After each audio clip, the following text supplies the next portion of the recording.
The old man sat in his rocking chair on the porch of Stone Ranch, watching the June sun sink behind the Colorado peaks. His hands, weathered and scarred from a lifetime of work, turned a simple gold ring over and over between his fingers. The metal caught the dying light, flashing like a signal fire across the years. Elijah Stone was 86 years old. His hair had gone white as mountain snow, but his back remained straight as lodgepole pine.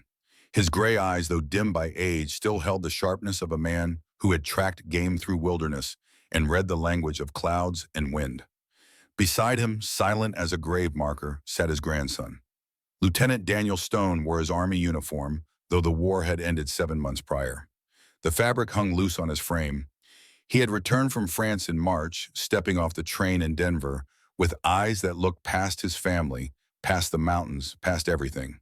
The doctors called it shell shock. They said time might heal it. They said many things, but none of them could pull Daniel back from whatever dark place the war had taken him. Daniel sat perfectly still, staring at the mountains. He had not spoken a word in 3 weeks. He barely ate. At night, his father Samuel reported the boy woke screaming, then fell back into silence more terrible than any scream. Eli had seen that look before. He had worn it himself 43 years ago, when he rode down from the high country with nothing but beaver pelts and a bottle of whiskey, hoping something would finish what grief had started. He knew what it meant when a man's eyes went empty like that. It meant his soul had wandered off somewhere and forgotten the way home. The ring felt warm in his palm. His grandmother had worn it first. Then he had placed it on Grace's finger in front of an iron cage while half a town screamed for blood. Grace. The thought of her was a knife between his ribs, even now 6 months after they had buried her on the hill behind the ranch. Some mornings he woke reaching for her, forgetting for one blessed moment that she was gone. Then memory would crash back like a rock slide and the day would stretch before him empty as a burned-out house. But Grace would not want him drowning in grief while his grandson drowned in silence. She had pulled Eli back from darkness once. Perhaps her story could pull Daniel back now. Eli cleared his throat. The sound seemed loud in the evening quiet. "Danny boy," he said, his voice rough from disuse. They had barely spoken since Daniel came home. "Your grandmother used to sit right where you're sitting now, back in '76 after I borrowed her out of that iron cage. Folks called her the devil's nun. Said she belonged on the gallows, not in a man's bed." Daniel's fingers twitched. It was the first voluntary movement Eli had seen in days. She had that same look in her eyes you got now, like the world had ended and she was just waiting for her body to figure it out. The mountains were turning purple now, shadows pooling in the valleys like spilled ink. A hawk cried somewhere high above, then the sky went quiet again. "I'm going to tell you a story," Eli continued, "about the summer of 1876. The summer I rode into Redemption Creek with nothing but pelts and whiskey, planning to die slow. And how a woman in a cage gave me a reason to live." Daniel turned his head, just slightly, but his eyes found his grandfather's face, and for the first time in weeks, they focused on something real. Eli leaned back in his chair. His eyes grew distant, seeing not the Colorado sunset, but a dusty street in Wyoming territory, and an iron cage and a woman who refused to break. "Let me take you back," he said. "Back to when I was 33 years old and dead inside, and your grandmother was 29 and locked up like an animal for the crime of refusing to die." The story began. In the summer of 1876, Elijah Stone was a mountain man. He lived alone in a cabin high in the Rockies, trapping beaver and marten, selling the pelts twice a year in whatever town would take them. He had not shaved in 8 weeks. He smelled of bear blood and smoke, and the particular sourness of a man who no longer cared what he smelled like. His saddlebags carried 2 months' worth of furs, worth maybe $600 in gold, if the trading post was honest. He planned to sell them, buy a case of whiskey, and ride back into the mountains to drink himself through another winter. He had been living this way for 2 years, ever since he dug 2 graves on a frozen hillside and buried his wife Catherine and the twin sons who never drew their first breath. The town of Redemption Creek appeared over a rise in the late afternoon, shimmering in the July heat. It was a typical frontier settlement, 30 or 40 buildings clustered along a single main street. False-fronted stores, a saloon with paint peeling from its swinging doors, a white-clapboard church with a crooked steeple. The kind of place a man could get supplies and whiskey, then leave without anyone caring about his name. Eli guided his horse, a big Appaloosa stallion named Smoke, down the rutted road toward the general store. but something made him pull up short before he reached it. A crowd had gathered in the town square. 50 people, maybe more, pressed tight around something in the center. Their voices carried on the hot wind, laughing, shouting the sound of a carnival or a hanging. Eli's first instinct was to ride past. Other people's business had stopped being his business the day he buried his family. But Smoke was thirsty, and the water trough sat near the crowd, and so Eli found himself dismounting and leading his horse toward the commotion. That was when he saw the cage. It was 10 feet square, built from iron bars as thick as a man's wrist. The metal had been welded solid, no gaps, no weakness. It sat directly in the center of the square where horses once tied for watering. Now it housed something else. A wooden sign hung from the bars, painted in crooked red letters, that shouted their message to anyone passing by. Behold the devil's nun, $5 to witness God's justice, $15 to touch the sinner. All proceeds for new church building. Inside the cage sat a woman. She was tall. Even sitting on the wooden bench bolted to the cage floor, Eli could see she stood taller than most men. Her shoulders were broad, her arms thick with the kind of muscle that came from years of hard labor. She wore a black nun's habit, torn and filthy, the wimple ripped away to expose long blonde hair that hung in matted tangles around her face. Her feet were bare. Cuts and bruises marked her ankles where the cage floor had scraped them raw. But it was her eyes that stopped Eli cold. They were pale blue, the color of winter sky before a storm, and they were completely empty. She sat with her hands clasped in her lap, staring at a worn patch of dirt between her feet. She did not look at the crowd. She did not flinch when rocks pinged off the bars. She did not blink when children climbed their father's shoulders to stare at her like she was something in a traveling show. She simply sat straight-backed and still, as if she had gone somewhere far away inside herself and left only her body behind. Eli knew that look. He had seen it in his mirror for 2 years. The crowd pressed close, gawking. Women in Sunday dresses clutched their shawls and whispered to each other. Young men laughed too loud, shoving each other toward the cage, daring each other to get closer. Children pointed and asked questions, their mothers shushed with sharp slaps to the backs of their heads. At a small table beside the cage sat the sheriff. He was a fat man with tobacco stains on his teeth and greed in his eyes. His badge sat crooked on a vest, straining over his belly. In front of him lay stacks of coins and crumpled dollar bills. He looked up as new arrivals approached, his voice booming across the square like a carnival barker's. Come witness the wages of sin. Touch the hand that killed 3 men. Every cent builds our house of the Lord. Eli moved closer, drawn against his will. The crowd parted slightly to let him through. Perhaps they saw something in his face that made them step back. Or perhaps they simply smelled him and decided to give him room. Up on the wooden platform that surrounded the cage, Eli could see the woman more clearly. She had scars on her knuckles, old and new, the kind that came from hitting things hard enough to split skin. Bruises faded to yellow on her throat, shaped like fingerprints. The neckline of her habit was torn, exposing pale skin marked with scratches. She had been hurt. Recently. Badly. And now she sat in a cage while people paid to stare at her. 2 cowboys stood near Eli, passing a flask between them and talking loud enough for anyone to hear. Heard she crushed one man's skull with her bare hands, the first one said. No, his companion replied. She broke his neck. The other 2 she beat to death. Took the sheriff 4 men to drag her off the bodies. What kind of woman does that, devil woman? That's why they caged her instead of hanging. Reverend says if they hang her, her evil spirit stays in town. Cage keeps it contained. Eli studied the woman in the cage. He saw the bruises, the torn clothing, the 1,000-yard stare of someone who had stopped expecting the world to show mercy. Recognition hit him like a fist to the gut. She looks like I feel. An elderly woman pushed through the crowd, voice pitched loud for the benefit of tourists and newcomers. Mrs. Crawford had the sharp-featured eagerness of someone who enjoyed telling dark stories. That creature was Sister Grace at Sacred Heart Convent, 40 miles north, she announced. But before that, she was Rachel Morrison. Married to Henry Morrison, had a baby girl named Faith. She paused, making sure everyone was listening. 3 years back, diphtheria came through. Killed Henry and baby Faith in 1 week. Rachel buried them herself. Dug the graves with her own hands because she was too tall and strong for any man to help without feeling shamed. Mrs. Crawford's voice dropped to a theatrical whisper that somehow carried across the entire square. Afterwards, she went mad with grief, joined the convent thinking God would take away the pain, called herself Sister Grace, worked in silence for 2 years, garden work hauling water things that needed her unnatural strength. So how'd she end up here? A tourist asked, playing his part in the performance. Convent closed last spring. No money, nuns scattered. Grace came to Redemption Creek looking for work. But who'd hire a freak woman big as a man? She took a room at the boarding house, did laundry. But 6 weeks ago, the pause stretched out, building tension. 3 men saw her walking to midnight mass.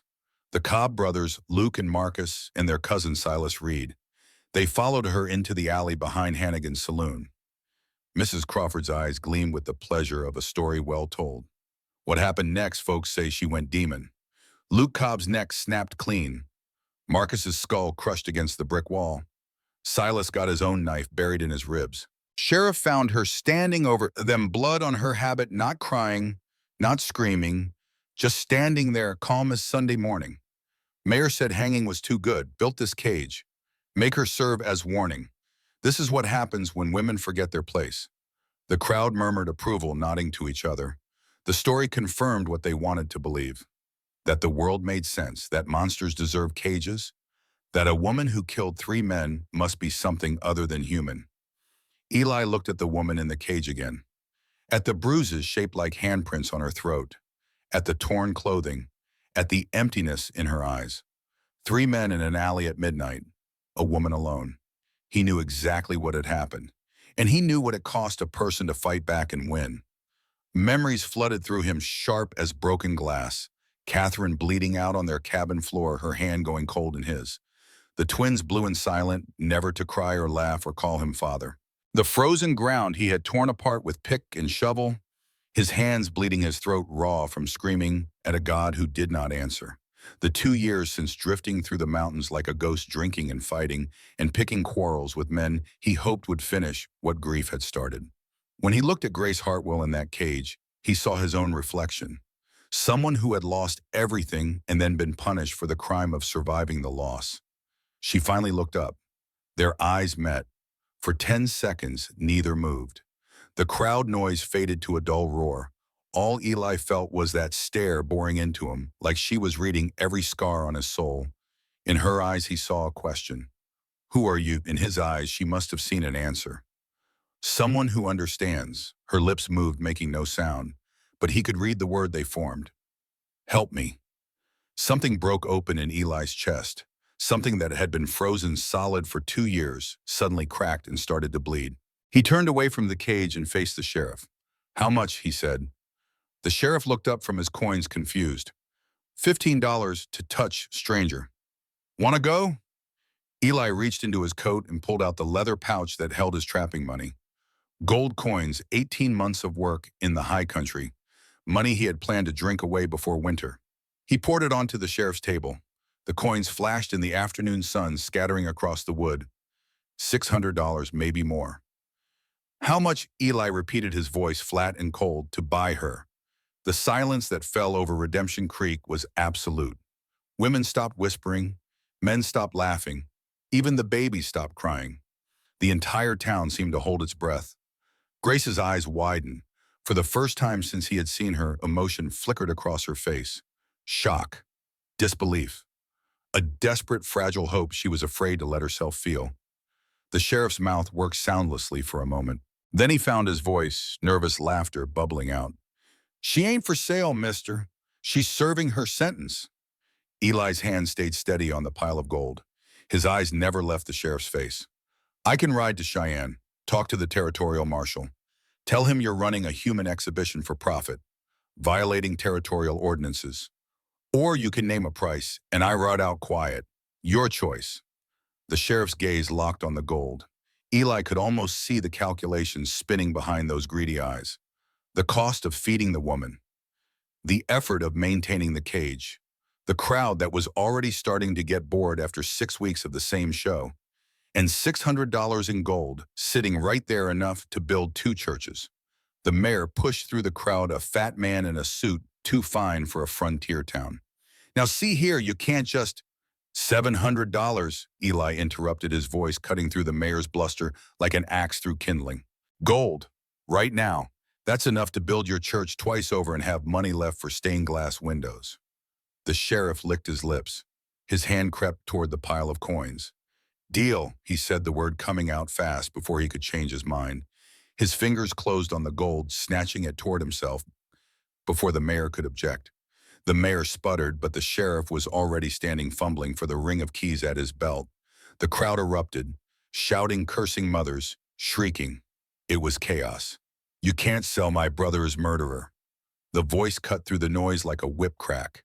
A huge man shoved his way to the front of the crowd. Vernon Cobb, the blacksmith brother to Luke Cobb, who died in that alley. His face was red, his hands clenched into fists the size of small hams. She owes blood debt, Vernon roared. Eli still had not looked away from the cage. He spoke without turning his head, his voice quiet but somehow audible to everyone. Your brother tried to rape her. She defended herself. Law says that's justified. That's a lie. Now Eli did turn. His hand drifted to the gun at his hip, the movement casual but unmistakable. His gray eyes found Vernon's face and held it. You calling me a liar, blacksmith? Vernon Cobb was a big man used to being the biggest man in any room, but something in Eli's eyes made him falter. Maybe it was the absolute absence of fear. Maybe it was the way Eli's hand rested on his gun, relaxed as a man reaching for a dinner fork. Maybe it was the cold certainty that this stranger would kill him without a second thought and sleep fine that night. Whatever it was, Vernon stepped back. The sheriff's hands shook as he worked the key in the lock. He wanted this done, wanted the money counted and this stranger gone before anyone could make him give it back. But before he could open the cage, Eli held up a hand. Wait! He walked onto the platform, his boots loud on the wooden boards. The crowd fell silent again, watching. Eli knelt on one knee in front of the cage. His face came level with Grace's. From his vest pocket, he drew a simple gold ring. It was old, worn smooth by years, but it caught the light and gleamed like a promise. The entire town of Redemption Creek held its breath. Eli's voice when he spoke was rough but clear. Every person in the square heard him. Sister Grace, I don't know you. You don't know me. But I know what it's like to bury everyone you love and keep waking up anyway. I know what it's like when people treat you like you're already dead. He held up the ring so she could see it, so the whole town could see it. My name is Elijah Stone. I'm a mountain man. I got a cabin in Colorado Territory. Rough place, but it's mine. No towns, no crowds, no cages. He paused, letting the words settle. I'm asking you to marry me. Not because I need a wife, because I think two broken people might survive better than one. And because no human being should be in a cage. Grace stared at him, at the ring, at his face. Her lips parted, but no sound came out at first. Why? The word was barely a whisper cracked from weeks of disuse. You could walk away. Eli's jaw tightened. For a moment, pain flashed across his face, raw and unguarded. I buried my wife, Catherine, 2 years back, and our twin boys who never drew breath. Since then, I've been half dead, drinking and fighting and hoping something would finish me. When I saw you in this cage, I saw someone who knows that feeling. His voice dropped lower, meant for her, but caring to the crowd anyway. I thought maybe we could be less alone together. Grace looked down at her hands. Strong hands, scarred hands, hands that had dug graves and killed men and forgotten how to be gentle. When she spoke, her voice was soft, but the crowd was so silent that everyone heard. I'm not Sister Grace anymore. I stopped being Rachel when Henry died. I don't know who I am. I killed 3 men with these hands. She lifted them, displaying them like evidence. I crushed bones. I felt them break. And I didn't stop until they couldn't hurt me anymore. You want to marry that A-woman who's forgotten how to be gentle? Eli met her eyes without flinching. I killed men in the Indian Wars, and after when I was drunk and angry. Some deserved it, some I'm not sure about. We both got blood on our hands, Grace. Maybe that's exactly why we understand each other.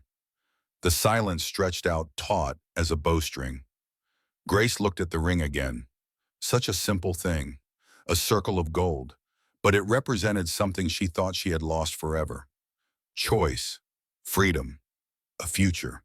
She looked past Eli at the crowd. at the hate in their eyes, at Mrs. Crawford's cruel satisfaction, at the children who had been taught to see her as a monster. She looked at the town that had been her world for 6 weeks. She looked at Eli's gray eyes, patient and kind, and asking nothing she was not ready to give. Yes, she said. The word fell into the square like a stone into still water. For one perfect moment, nothing moved. Then the world exploded. The crowd surged forward screaming. Women shrieked. Men cursed. Someone threw a rock that clanged off the cage bars. The sheriff stumbled back, clutching his pouch of gold like a drowning man clutching driftwood. Vernon Cobb roared something incomprehensible, his face purple with rage. But Eli only had eyes for Grace. The sheriff, hands shaking, jammed the key into the lock. The heavy mechanism clicked open with a sound that seemed to echo across the entire town. Grace had heard that sound 100 times. Every morning when they brought her water, every evening when they threw in her bread. The sound of her cage locking, trapping her in a 10-foot square of shame and stares. This time it meant something different. Slowly Grace rose from the bench. She unfolded to her full height, 6 feet and 1 inch of woman who had been called unnatural, freakish, monstrous. The crowd gasped. Nearest to the cage, a man stumbled backward without meaning to instinct overriding reason. The sheriff yanked the door open and practically ran from the platform, disappearing into the crowd with his gold. Grace stepped out of the cage. Her bare feet touched the wooden platform. Sun hit her face for the first time in 6 weeks without bars between her and the sky.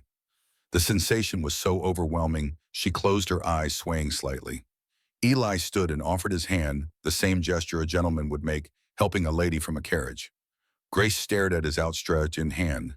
The last hands that had touched her had torn her clothing and closed around her throat. The last touch she had known was violence. But Eli's hand stayed steady, palm up, waiting. She took it. Her hand was larger than his rough, with calluses trembling like an aspen leaf. But his grip was firm and warm, and completely without threat. He helped her down from the platform. They stood side by side in the dust of the square, the empty cage behind them. Half the town staring like they were watching the end of the world. Vernon Cobb broke through the crowd, 5 or 6 men at his back. His face was a mask of grief and rage. No, she murdered Luke. She deserves the rope. Eli kept Grace's hand in his. He spoke loud enough for everyone to hear. Your brother and his cousin tried to rape a woman in an alley. She fought back. That's not murder. That's survival. Liar Luke was a good man, an elderly voice cut through the chaos. Mrs. Patterson, a woman respected in Redemption Creek for her age and her sharp tongue, stepped forward from the crowd. Luke Cobb was a drunk and a brute. Everyone knows it. We just didn't say it out loud because the Cobbs run the forge. Vernon spun toward her, face going even redder. Oh. But Mrs. Patterson was not finished. Her voice carried the weight of years and truth that would not be silenced. That girl had every right to defend herself. Shame on all of us for putting her in that cage.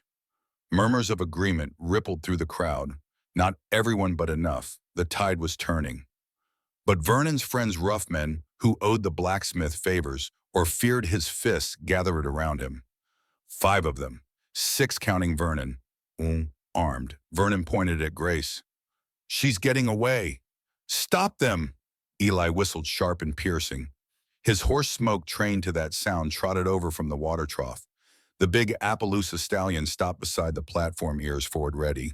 Eli lifted Grace onto the saddle. She was heavier than he expected, solid muscle under the torn habit, but he managed it with a grunt. She settled into the saddle, clearly no stranger to horses, despite the years in a convent. Eli swung up behind her. There was no room for distance, so Grace wrapped her arms around his waist. The contact felt strange, sharp, dangerous. For 2 years, every touch had meant violence. Hands grabbing, fists striking, the cage bars scraping her skin when she leaned against them for sleep.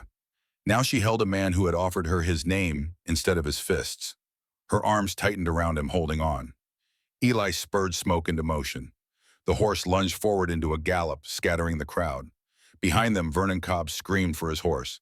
His friends ran for the hitching posts. The sheriff yelled, "Boys, let it go! I got my money!" But Vernon was past listening. Grief had turned to rage, and rage demanded satisfaction. By the time Vernon and 6 riders got mounted and organized, Eli and Grace were already out of town heading west toward the foothills. The chase had begun. Smoke was a strong horse built for mountain work, sure-footed and tireless. But carrying 2 people and facing fresh pursuit, the advantage would not last long. They raced through sagebrush country, the land rolling in long swells toward the distant mountains. Wind tore at Grace's hair and brought tears to her eyes that she told herself were just from dust. She pressed her face against Eli's back, feeling the solid warmth of him through his coat. The smell of leather and sweat and old campfire smoke filled her nose. It smelled like movement, like distance, like the first breath of freedom. Behind them, the sound of hoofbeats grew louder.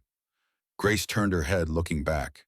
7 riders, maybe less than a mile behind, and closing. "They're gaining," she said, voice tight. Eli leaned low over Smoke's neck. "Hold on." He guided the horse off the main trail, cutting through rough country where the footing turned treacherous. Rocks and rabbit holes waited to snap a horse's leg. Most riders would slow down, pick their way careful. But Eli knew this kind of country. He had spent 2 years in the high mountains, learning every trick the land could teach.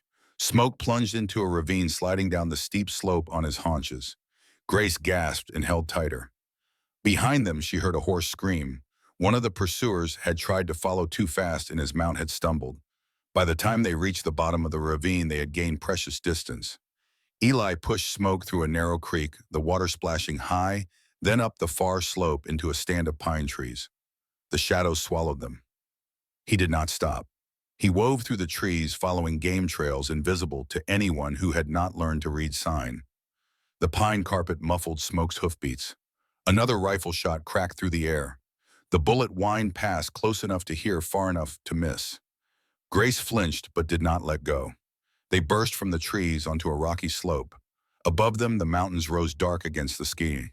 Below, the last light of day painted the valley in shades of gold and purple. Eli guided Smoke along the ridgeline, moving fast where the footing was good, slowing where loose scree threatened to slide. He was reading the land like a book, finding the paths that would lose their pursuers. Behind them, Vernon Cobb's voice echoed up from the valley, distorted by distance, but clear in its rage. "I'll find you, Stone, and when I do, that devil woman hangs." But the voice was already fading. The pursuit was falling back, unable to match Eli's pace in country they did not know. As darkness fell complete, Eli finally slowed. He had been riding hard for 3 hours, and Smoke was blowing hard, lathered with sweat. He found a clearing near a small creek sheltered by pines and invisible from the trail below. Here he stopped. Grace slid from the saddle and immediately collapsed onto the grass. Her whole body shook uncontrollably. Adrenaline crashed, delayed shock, 6 weeks of captivity, finally catching up now that the immediate danger had passed. Eli tended to Smoke first, unsaddling the horse and rubbing him down with dry grass, letting him drink from the creek. Only when his horse was cared for did he turn to Grace. She sat where she had fallen, arms wrapped around herself, shaking like she was freezing, though the night was warm. Eli built a small fire, just enough for comfort, and not so large it would be visible from a distance. He filled his canteen at the creek and offered it to Grace. She took it with both hands. They shook so badly, water slopped over the rim and ran down her chin. She drank anyway, great gasping swallows like someone who had been dying of thirst. When she finally lowered the canteen, she met Eli's eyes across the small fire. "What now?" she asked. Her voice was steadier than he expected. The shaking was starting to subside. Eli sat down across from her, keeping the fire between them, giving her space. "There's a preacher in Pine Ridge, 2 days' ride west. If you still want this, we can marry proper. Then head to my cabin in Colorado." He paused, watching her face in the firelight. "And if I change my mind," Grace asked, "then I'll give you supplies money and you can ride wherever you want. You don't owe me anything." Grace studied him for a long moment. The firelight made shadows dance across his weathered face.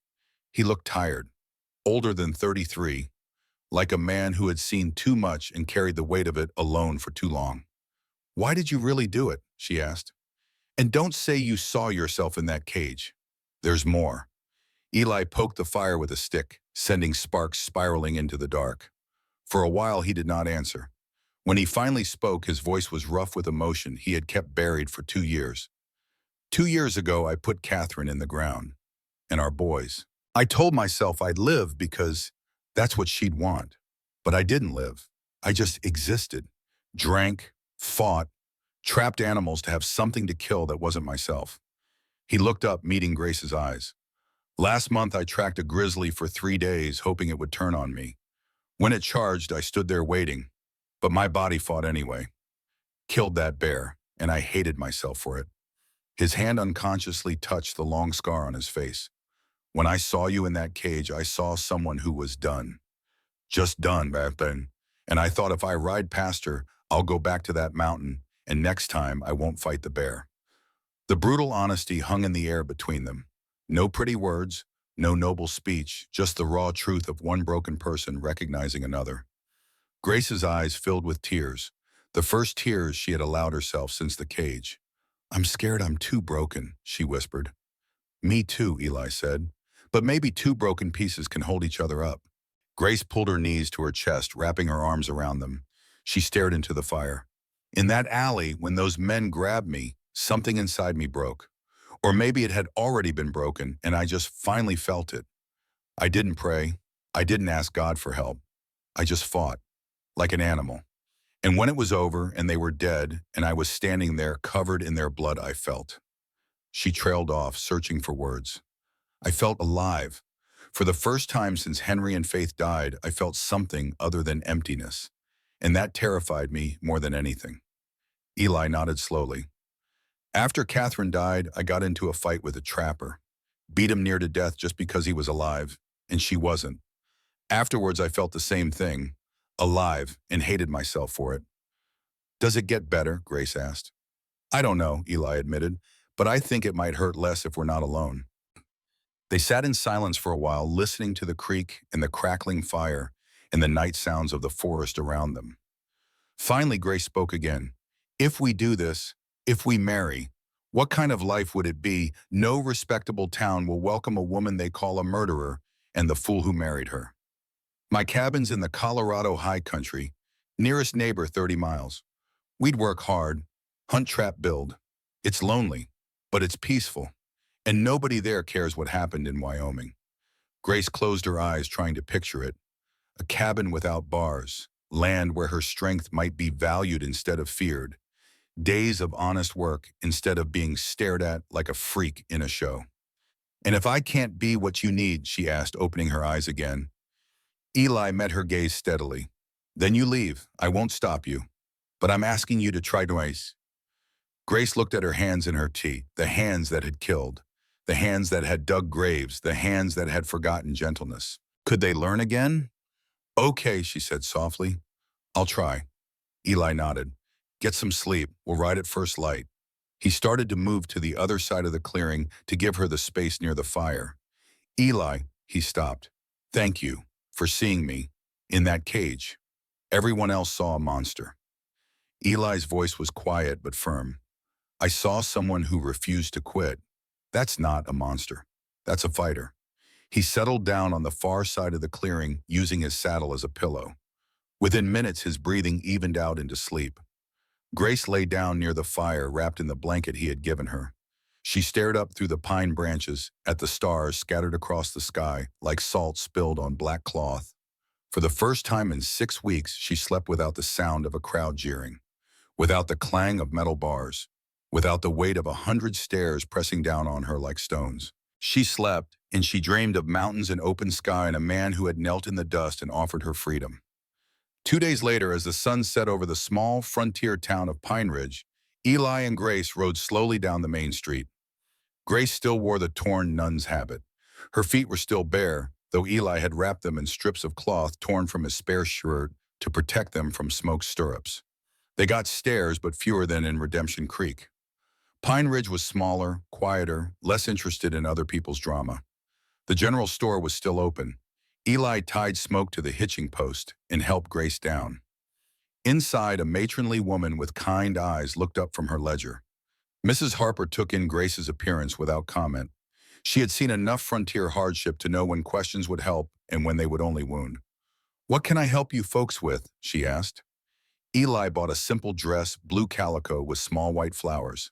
He bought boots men's size, the smallest they had that might fit Grace's feet. He bought soap and a comb and supplies for the journey ahead. Mrs. Harper wrapped everything carefully then leaned close to Grace and spoke quietly. "Whatever you're running from, honey, it's behind you now." Grace's throat tightened. She could only nod. The church sat at the end of the street, a small white building with a bell tower that leaned slightly to one side.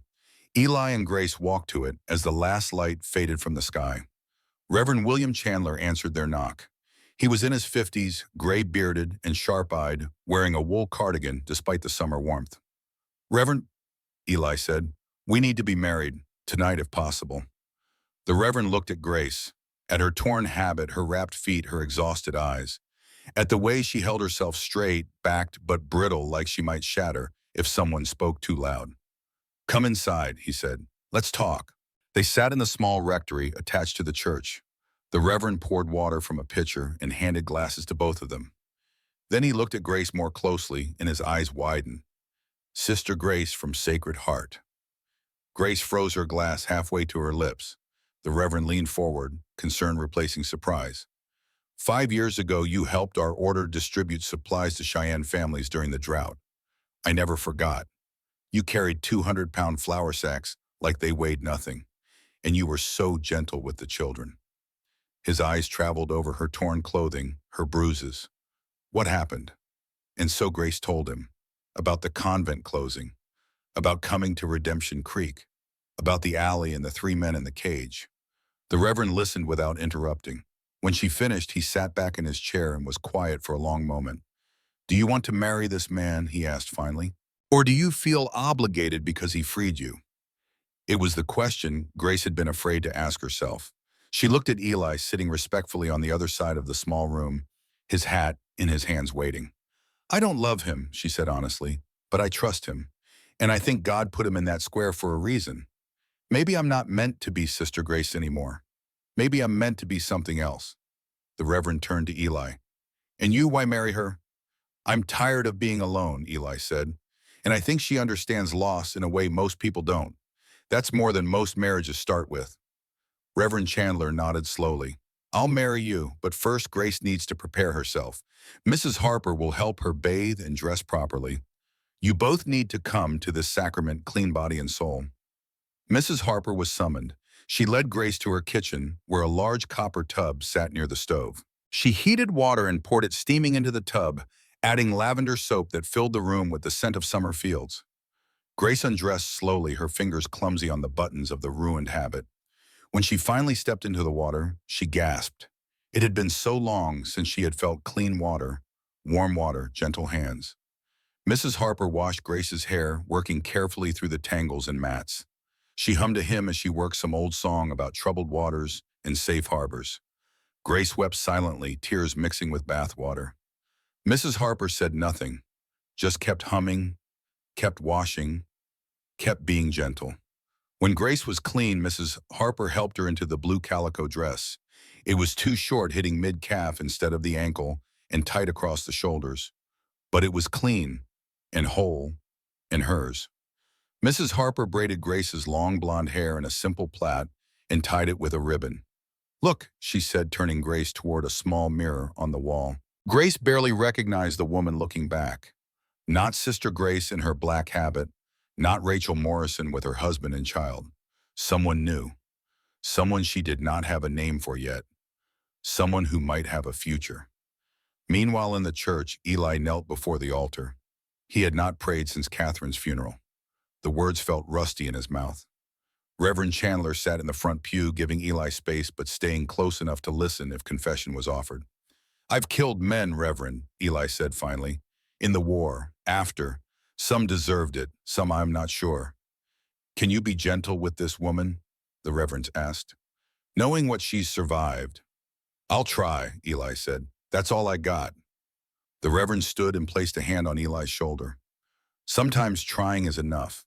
God works with broken pieces. That's his specialty." When Grace and Eli came together in the small church, lit only by candles, they were both clean, both quiet, both uncertain, but willing. 3 witnesses stood with them, Reverend Chandler, Mrs. Harper, and her husband Frank, who had been called from the store. Grace walked down the short aisle in her too-short dress and oversized boots. Her hair was braided, her face clean, her hands clasped in front of her. Eli stood at the simple wooden altar in a clean shirt Mrs. Harper had provided. His hat was in his hands. His eyes were on Grace. The Reverend opened his worn Bible and began the ceremony. The words were traditional, unchanged for centuries. For better or worse, for richer or poorer, in sickness and in health. But when it came time for personal vows, the Reverend added his own words. Elijah Stone, will you honor Grace as God's creation, protect her freedom, and share her burdens? I will, Eli said, his voice steady. Grace Hartwell, will you honor Elijah, share his journey, and build a home with him? Grace hesitated. She looked at Eli's gray eyes, patient and kind, asking nothing she was not ready to give. She looked at the simple gold ring he held, the one that had belonged to his grandmother. She thought of the Pino and the mountains ahead and the choice in front of her. I will, she said. Eli took her hand, so much larger than his rough, with calluses and old scars. He slid the ring onto her finger. It caught for a moment on her knuckle, then settled into place. The Reverend smiled. By the power vested in me by the territory of Wyoming, and by God Almighty, I pronounce you husband and wife. Eli stepped close. He cupped Grace's face in both hands, gentle, as if holding something precious and fragile. He kissed her softly. It was Grace's first kiss in 3 years. The last man who had kissed her was Henry, the morning before diphtheria took him. This kiss was different, gentle, asking permission, giving comfort. Something inside Grace's chest cracked open. Not love, not yet, but the possibility of it. The first small seed of hope planted in soil that had been frozen for so long. Mrs. Harper had tears in her eyes. Even her husband looked moved. That night they took a room above the general store. It was simple. A bed, a wash basin, a window that looked out on the quiet street. Grace stood at the window watching the stars come out over the mountains. She was nervous. She knew what wedding nights meant. She had been married before, but she did not know if she could bear to be touched that way. Not yet. Maybe not ever. Eli sat on the edge of the bed. He looked at her, back at the way she held herself rigid, waiting for demands she was not ready to meet. We don't have to do anything, he said quietly. We can just sleep. Grace turned to face him. I was married. I know what wedding nights are supposed to be, but I don't know if I can. Not yet. Then we won't, Eli said simply. He picked up a blanket and spread it on the floor beside the bed. You don't have to do that, Grace said. This is your money that paid for the room. I didn't marry you for that, Eli said. I married you because I think we can survive together. Everything else, we got time. He lay down on the floor using his coat as a pillow. Grace stood uncertain for another moment. Then she lay down on the bed, fully dressed, on top of the covers. The room was quiet except for their breathing. After an hour, Grace whispered into the darkness, Eli. Yeah, thank you for not expecting things. I meant my vows, Eli said. You're not my property, you're my partner. Silence settled again. This time it felt less heavy, less afraid. Grace closed her eyes. For the first time in 3 years, she fell asleep feeling safe. Not happy, not healed, but safe. And for now, that was enough. Back on the porch of Stone Ranch, 43 years later, old Eli paused in his storytelling. The stars were coming out over the Colorado peaks, the same stars he had watched with Grace on their wedding night. Daniel sat forward in his chair, now no longer staring blankly at nothing. His eyes were on his grandfather's face, focused and present. Did she love you? Daniel asked, his voice rusty from weeks of silence. Then, on the wedding night. It was the first question Daniel had asked since coming home from France. The first words he had spoken. Eli felt something loosen in his chest. His grandson was still in there underneath the shell shock and the silence. The story was reaching him. No, Eli said honestly. Love doesn't work like that, boy. She was grateful, sure. But love, that came later, slower, through 100 small moments, not one big rescue. Like what? Daniel asked. Eli smiled. Like the morning after the wedding when we started the ride to Colorado. Like the river crossing where I nearly lost her. Like the winter that almost killed us both. Like the night she saved my life. Daniel's hands unclenched slightly. The rigid tension that had held him frozen for weeks was starting to ease. What happened next? He asked. Eli stood, his old bones creaking. That's a story for tomorrow. Right now, your daddy's got dinner waiting, and you need to eat. You're thin as a rail. Daniel stood too. It was the first time he had moved voluntarily in days. Together, grandfather and grandson walked into the house where Samuel had set the table and lit the lamps against the gathering dark. Behind them, the mountains stood silent and eternal, holding their secrets and their stories waiting for morning. The morning after the wedding dawned clear and bright over Pine Ridge. Eli woke on the floor of the rented room, his back stiff from sleeping on hard boards. Above him on the bed, Grace still slept. He watched her for a moment in the early light coming through the window. In sleep, the hardness left her face. She looked younger, almost peaceful. Her blonde braid lay across the pillow like a rope of gold. Then her eyes opened pale blue and instantly alert the way soldiers woke in hostile territory. For a moment, she looked confused, not remembering where she was. Then recognition came, and with it something that might have been relief. "Morning," Eli said quietly. "Morning," Grace replied. They prepared to leave with few words. Grace changed back into the blue dress, now her only clothing. Eli packed their supplies while she braided her hair again, her fingers moving with practiced efficiency. Reverend Chandler met them at the church steps with a parcel wrapped in brown paper. Inside were biscuits, dried meat, and a small Bible. "For your journey," he said. Then to Grace, "You're welcome back any time. You're not the devil's nun. You're Mrs. Stone now." It was the first time Grace had heard her new name spoken aloud. Mrs. Stone. It felt strange in her ears, foreign, like a coat that did not quite fit yet, but might with time. They rode out of Pine Ridge as the town was waking. Smoke carried Eli, and Grace rode a gentle mare that Mrs. Harper had insisted they borrow.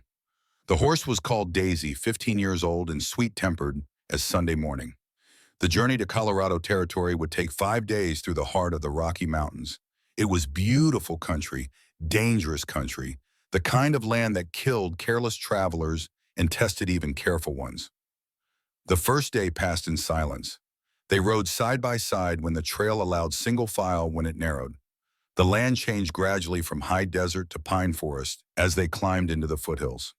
Grace watched Eli as they traveled. The way he sat easy in the saddle reading the terrain like some men read newspapers. How he spotted a deer trail from 100 yards and knew whether it was fresh or old. The way his eyes constantly scanned the ridge lines and the shadows looking for threats she could not yet see. He was comfortable here, she realized. More comfortable than he had been in town. The wilderness was his home in a way buildings never could be. That evening they made camp beside a stream.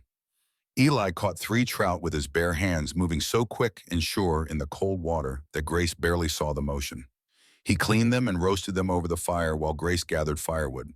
She came back with a dead log that would have taken 2 strong men to carry.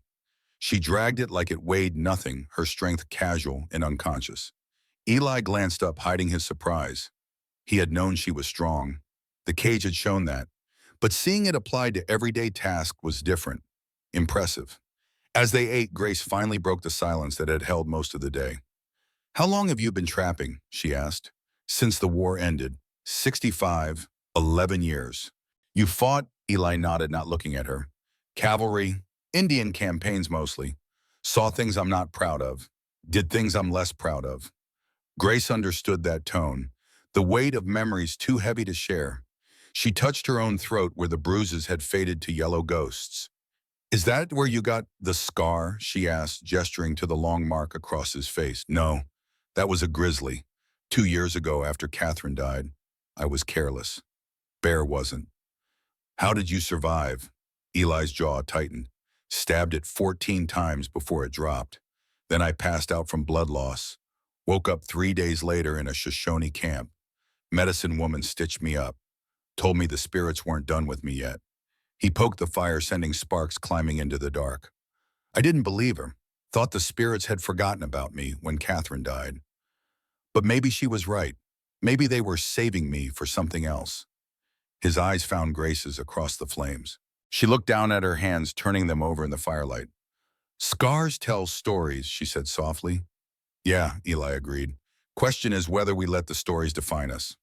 That night they slept on opposite sides of the fire, wrapped in separate blankets under a sky so full of stars it looked like someone had shattered diamonds across black velvet. The second day brought them higher into the mountains. The air grew thinner, cooler. Pine gave way to spruce and aspen. They followed game trails that wound between massive boulders and across slopes where loose scree shifted underfoot. Around midday, Eli noticed something. Tracks. 4 horses, maybe 5, paralleling their trail, staying a mile or so back. He said nothing to Grace yet. No point worrying her until he was certain. But he changed their route, taking a harder path that would slow anyone following. That night, he chose their campsite carefully.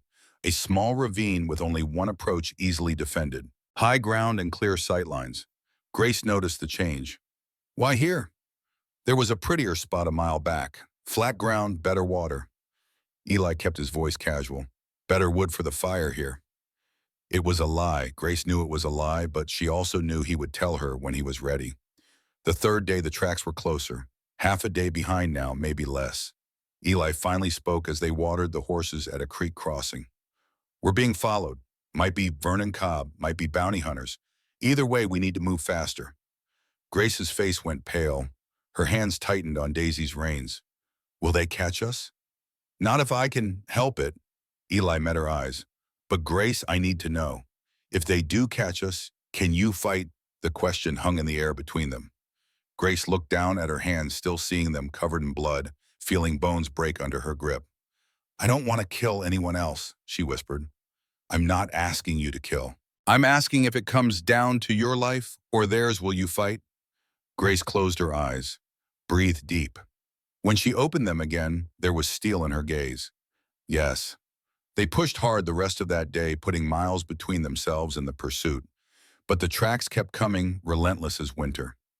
The fourth day brought them to the North Platte River. It was running high from snowmelt in the peaks above brown and angry and dangerous. Trees and debris rushed past in the current. The usual ford was underwater, the crossing treacherous, even in good conditions. Eli pulled up on the bank and studied the water. They could go around, add 2 days to the journey, or cross now and maybe lose their pursuit in the process. He was still calculating when the decision was made for him.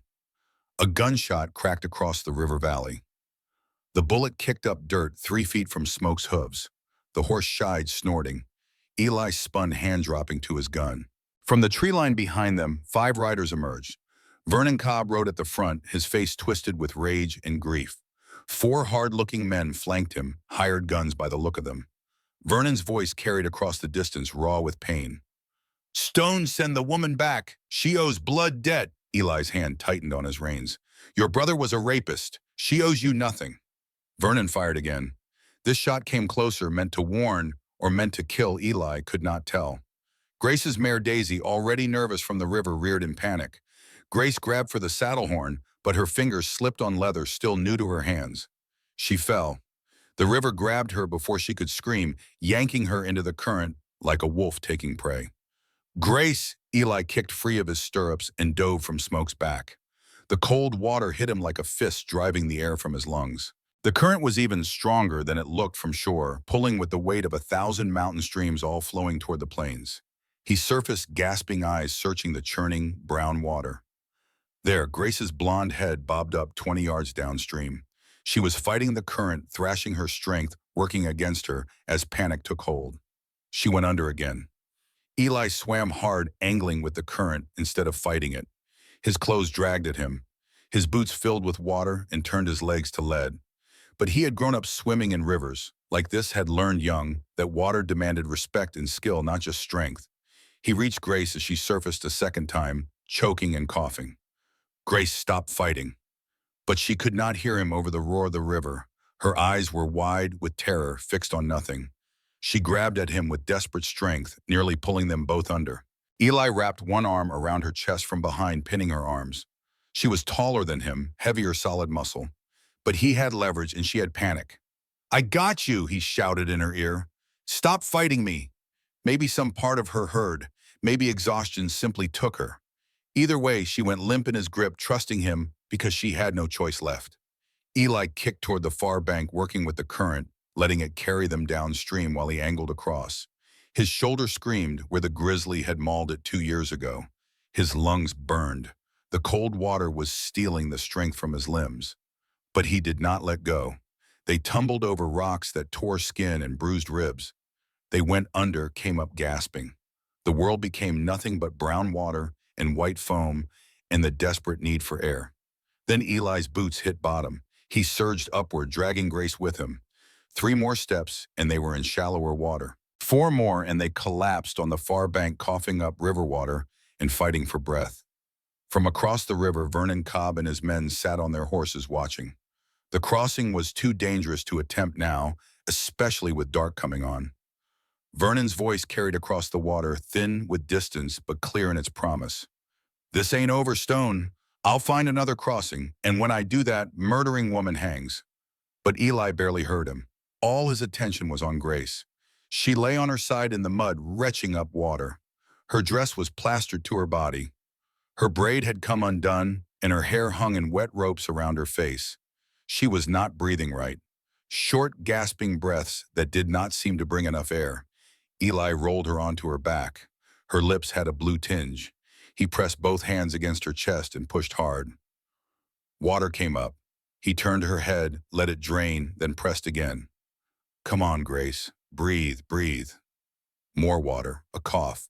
Then suddenly she was gasping, drawing in great shuddering breaths that sounded like sobs. Her eyes opened, unfocused and terrified. "You're okay," Eli said, his own voice shaking. "I got you. You're okay." Grace grabbed his arm with both hands, holding on like he was the only solid thing in a world gone liquid and treacherous. "I thought I was dead," she whispered. Eli pulled her up to sitting, then into his arms. He held her while she shook, while the fear worked its way out of her system in violent tremors. "Not on my watch," he said into her wet hair. "Not on my watch." They stayed like that for a long time, 2 people who had almost drowned, holding each other on the bank of a river that had tried to kill them. Finally, when the shaking eased and Grace could stand, they moved away from the water. Night was falling fast, and they were both soaked and already starting to shiver as the temperature dropped. Eli built a fire with hands that trembled from cold and fading adrenaline. The first few matches guttered out in the wind. The 4th one caught, and he nursed the tiny flame with dry grass and small twigs until it grew strong enough to accept larger wood. "Strip," he said, not looking at Grace. "You'll freeze in wet clothes." Grace's hands went to the buttons of her dress, then stopped. Even in the extremity of cold and exhaustion, modesty held her.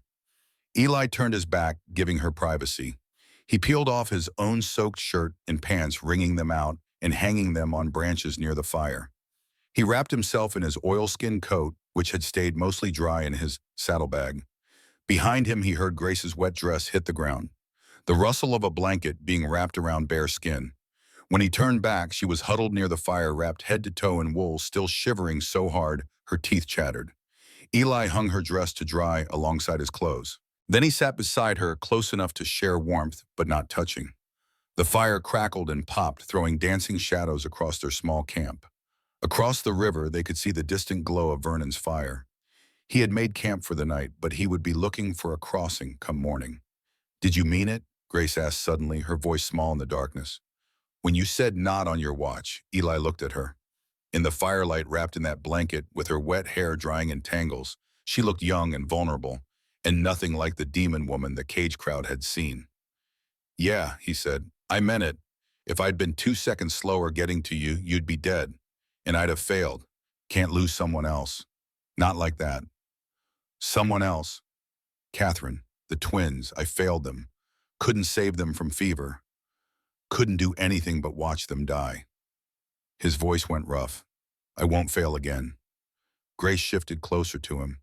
"You didn't fail them. You can't stop fever. Can't stop a river either. But I could jump in. I could try." They sat in silence for a while. Then Grace spoke again, even quieter. "Thank you for trying, for not giving up." Eli did not answer with words. He just shifted so his shoulder touched hers, a point of warmth and contact that said more than speech could. They sat like that through the night, feeding the fire, waiting for their hose to dry, listening to the river that had almost claimed them both. And on the porch of Stone Ranch, 43 years later, old Eli paused his story. Daniel sat forward now, fully engaged, his eyes focused and present in a way they had not been since he came home from France. "Grandmother Grace almost drowned?" Daniel asked. His voice was stronger now, used more in the past hour than in the previous 3 weeks. Eli nodded. "If I'd been 2 seconds slower, she'd be gone, but I wasn't. That's the thing about survival, Danny. It's about those 2 seconds. In war, in life, in love, 2 seconds can be everything. Daniel was quiet processing. Then, you saved her life. Did that make her love you? Eli chuckled a dry sound. No, love doesn't work like that, boy. She was grateful, sure. But love, that came later, slower, through 100 small moments, not one big rescue. Like what? Like the night after the river, when we were both nearly naked under blankets by the fire shivering.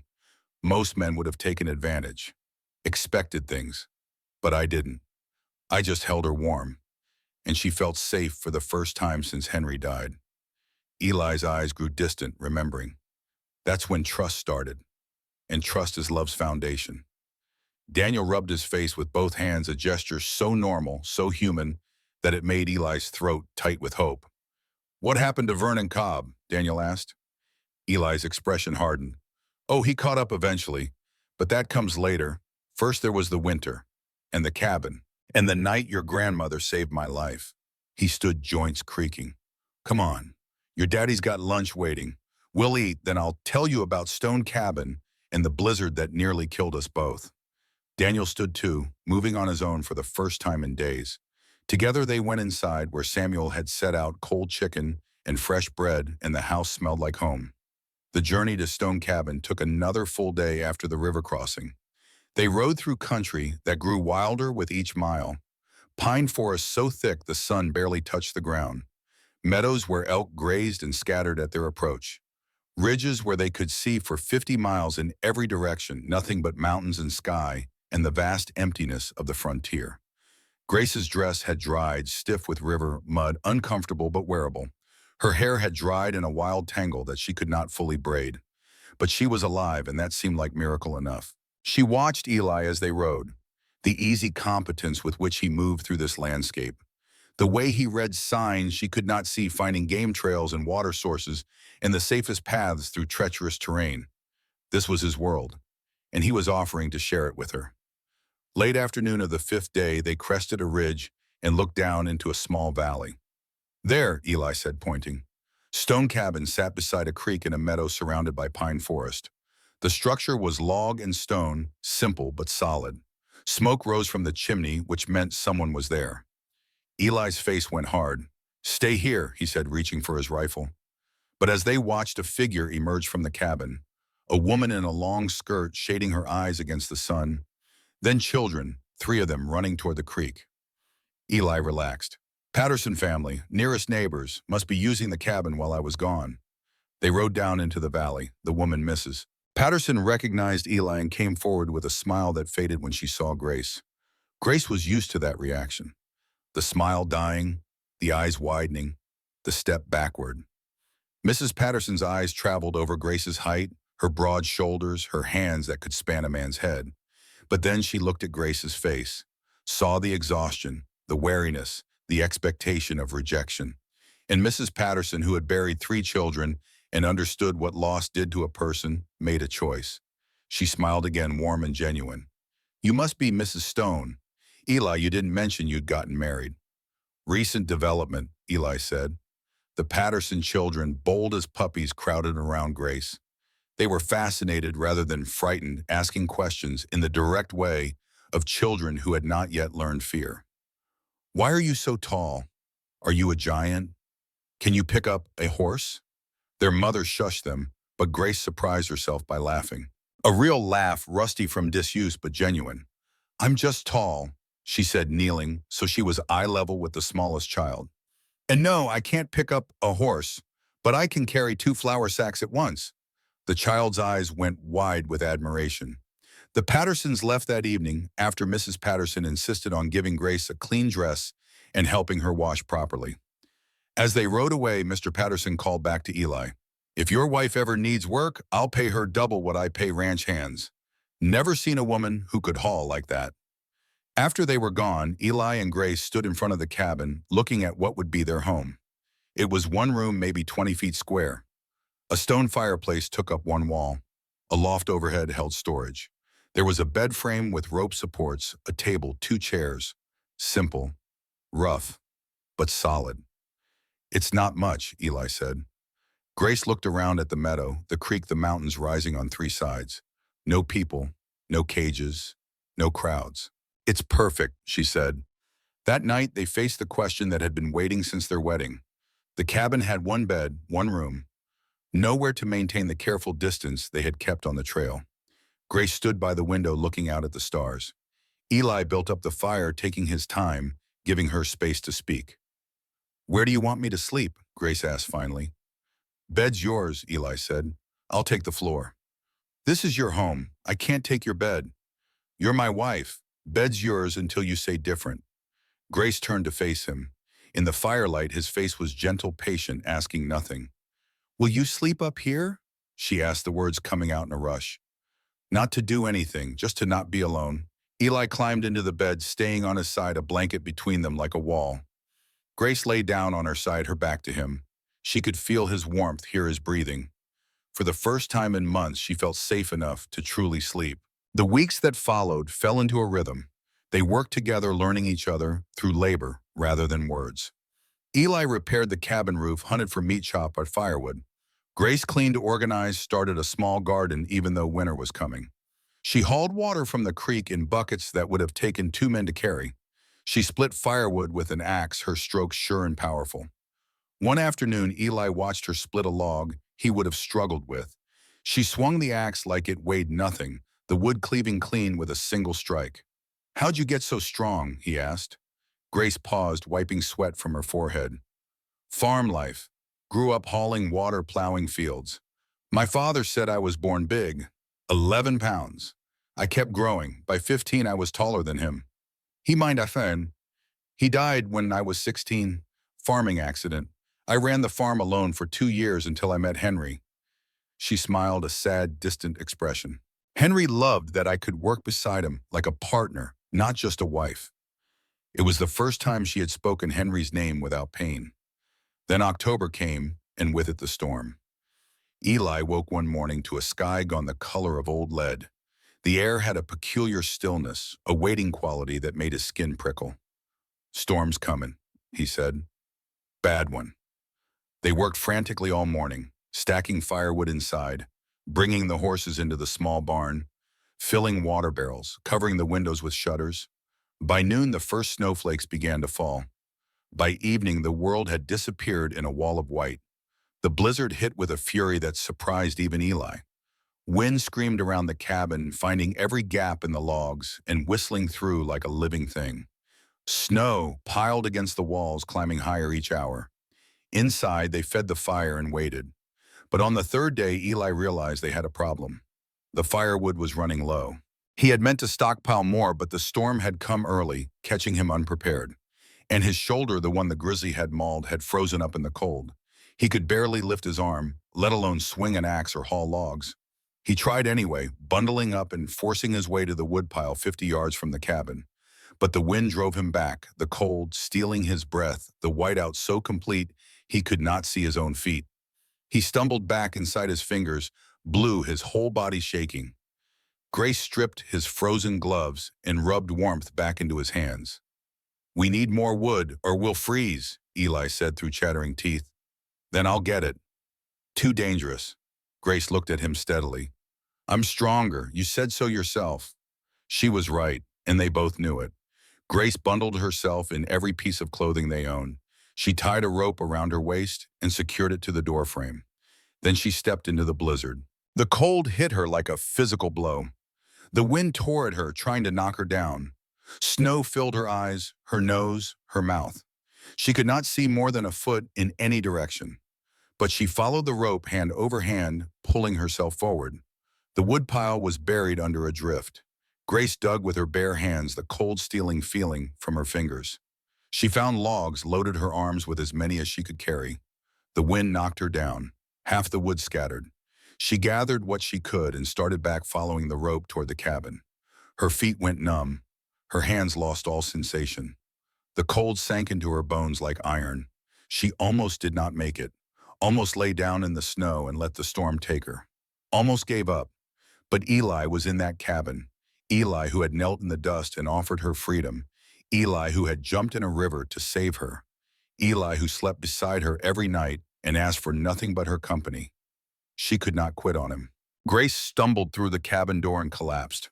The wood tumbled from her arms. She was blue-lipped, shaking so hard she could not stand. Eli dragged her to the fireplace. He built up the fire with the wood she had brought, his hands shaking almost as badly as hers. Then he stripped her frozen clothes and wrapped her in every blanket they owned. It was not enough. She was hypothermic, her core temperature dropping, her lips turning from blue to white. Eli stripped his own clothes and climbed under the blankets with her, skin to skin, sharing his warmth because it was the only way to save her. He held her against his chest, rubbing her arms and back, breathing warm air against her neck. "Stay with me, Grace. Don't you quit. Stay with me." Hours passed. Slowly, warmth returned. Color came back to her lips.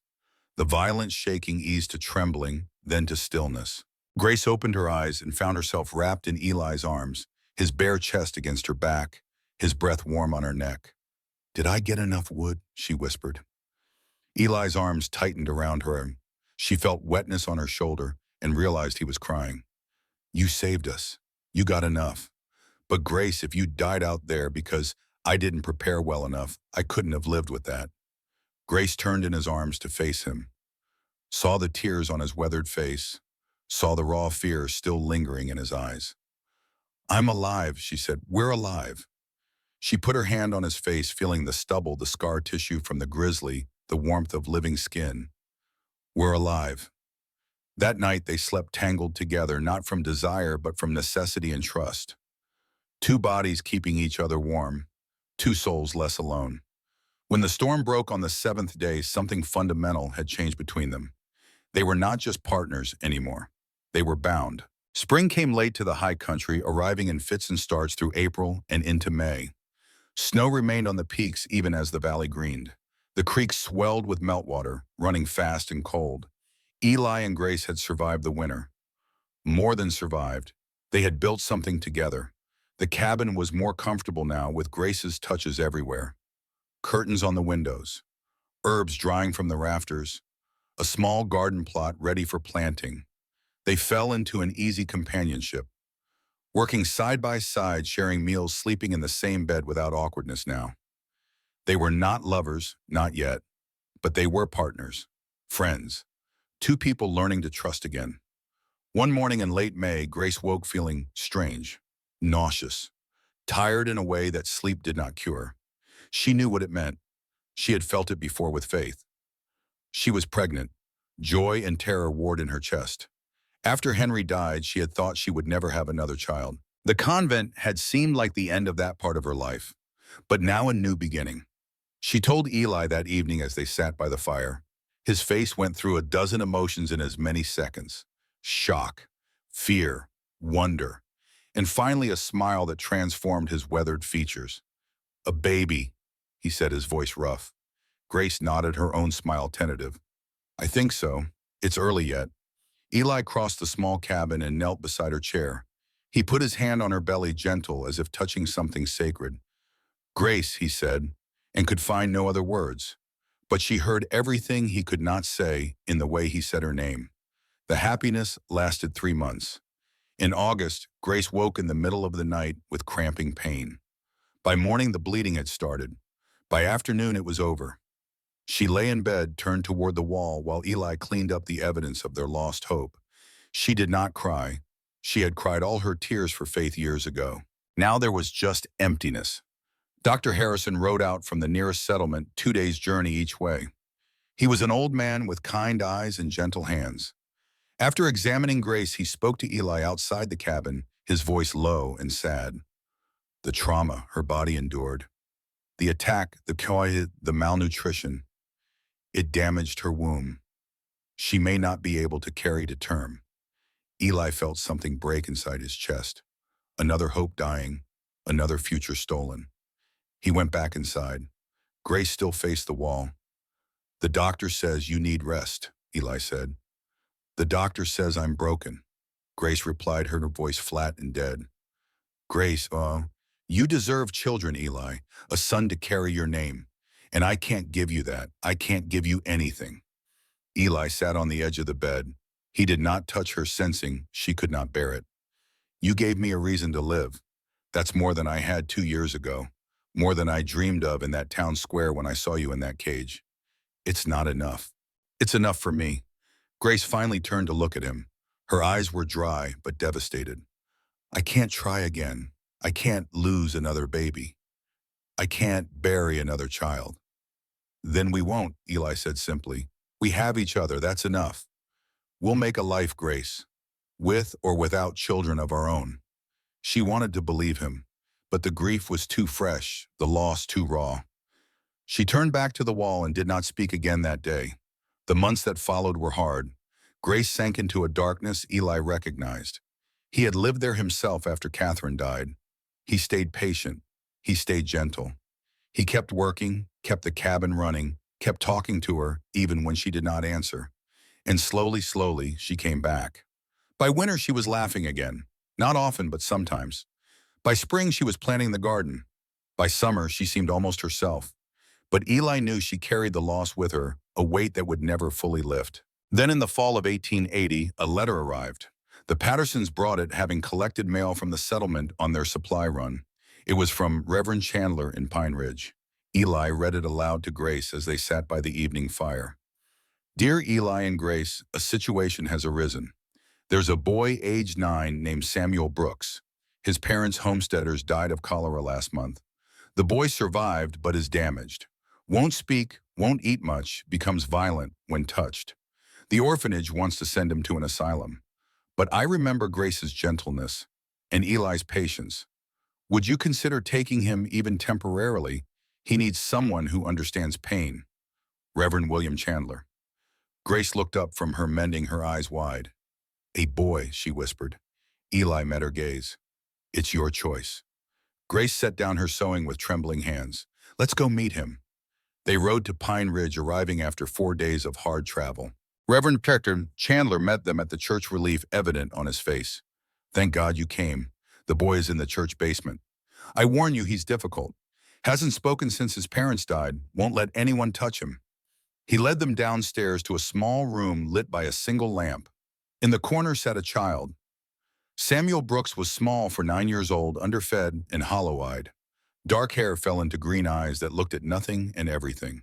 He sat with his knees drawn to his chest, rocking slightly, making no sound. Grace approached slowly as she would approach a wounded animal. She stopped 6 feet away and knelt on the floor. Samuel, my name is Grace. This is Eli. We live on a ranch in Colorado. We have horses and a creek and mountains all around. It's very quiet there. Peaceful. The boy's eyes flickered toward her face, then away. Grace continued, her voice soft and steady. I know you're scared. I know bad things happened. I was scared too once. Bad people hurt me and locked me in a cage. But Eli helped me, and now we help each other. Samuel's rocking slowed slightly. We'd like you to come visit our ranch. If you don't like it, Reverend Chandler will find you somewhere else. But I think you might like the quiet. She extended her hand, palm up, non-threatening. Will you come? The silence stretched out. Reverend Chandler held his breath. Eli stood perfectly still. Then slowly Samuel uncurled from his corner. He stood on shaky legs and crossed the small room. He put his small hand in Grace's large one. Grace's eyes filled with tears. She looked up at Eli and saw his eyes were wet too. Let's go home, she said to Samuel. The boy said nothing, but he held her hand and followed when she stood. And on that porch in 1919, old Eli paused his story again. Full dark had fallen. Inside the house, lamplight glowed warm through the windows. Daniel sat forward, fully engaged, now his eyes bright with interest. Grandmother Grace adopted a boy, he asked. My father Samuel. Your father Samuel, Eli confirmed. Broken boy who needed someone who understood pain. And Grace gave him what she'd needed. Patience, safety, time. Daniel was quiet, thinking. Then the war broke me too, like Samuel was broken. It was the first time Daniel had put words to his trauma. Eli reached over and gripped his grandson's shoulder. Then maybe you need what Samuel needed. Time, patience, people who won't give up on you. Daniel's eyes were wet. I don't know if I can come back from where I've been. Samuel did. Your grandmother did. I did. You can too, Danny, one day at a time. They sat in the darkness for a while, grandfather and grandson bound by blood and story and the shared understanding of what it meant to be broken. Finally, Eli stood. Come on, your daddy saved us dinner. Tomorrow I'll tell you about the years after Samuel came, about how Grace became the most respected woman in 3 counties, about Vernon Cobb's final visit, about the legacy your grandmother built. Daniel stood too. For the first time since coming home, there was something like hope in his eyes. Together they went inside to eat and rest and prepare for the final chapter of Grace's story. The journey back to Stone Cabin took 5 days. Samuel Brooks rode on Grace's horse, sitting in front of her in the saddle, silent as a shadow. He did not speak. He barely ate. When they stopped to camp at night, he would only sleep if Grace sat beside him. Eli watched his wife with the broken boy and saw something he had not seen in the years since the miscarriage. Purpose, hope, the return of light to eyes that had gone dim with grief. On the third night, as Samuel finally slept curled against Grace's side, Eli spoke quietly across the fire. You're good with him. Grace stroked the boy's dark hair with gentle fingers. I know what it's like to be scared all the time, to think the world is only pain and loss. You think we can help him? I think we can try. That's all anyone can do. When they reached the cabin, Samuel stood in the doorway looking at the single room that would be his home. His green eyes took in the stone fireplace, the simple furniture, the loft overhead. You'll sleep in the loft, Grace said gently. It's quiet up there, safe, and we'll be right below if you need us. Samuel climbed the ladder and disappeared into the shadows above. That night, screams woke them. Grace was up the ladder before Eli could move. She found Samuel thrashing in his blankets, caught in nightmare, his small body rigid with terror. She gathered him into her arms, holding him even as he fought her. Shh, you're safe. I've got you. You're safe. The words became a rhythm, a prayer repeated until the fighting stopped, and Samuel went limp, sobbing against her shoulder. Grace rocked him like she had rocked Faith all those years ago, like her own mother had rocked her after her father died. The oldest comfort in the world, arms that held and would not let go. I've got you, she whispered. You're not alone anymore. The first months were hard. Samuel did not speak. He communicated with head shakes and hand gestures when he communicated at all. Loud noises made him flinch. Quick movements sent him scrambling for corners. But Grace had infinite patience. She gave him simple tasks in the garden, weeding, watering, planting seeds. Work that required no words, just steady hands and the quiet company of growing things. Eli taught him to whittle, the two of them sitting on the porch in companionable silence, wood shavings curling at their feet. Grace read to him every evening. Stories of adventure and courage, of people who faced darkness and found light. Her voice filled the cabin, steady and sure, a rope thrown to someone drowning. Slowly, Samuel began to emerge. 3 months after he arrived, Grace was in the garden humming a hymn she remembered from the convent. Samuel worked beside her, pulling weeds with careful fingers. Then so quiet she almost missed it, a voice. Ma. Grace's hands froze in the dirt.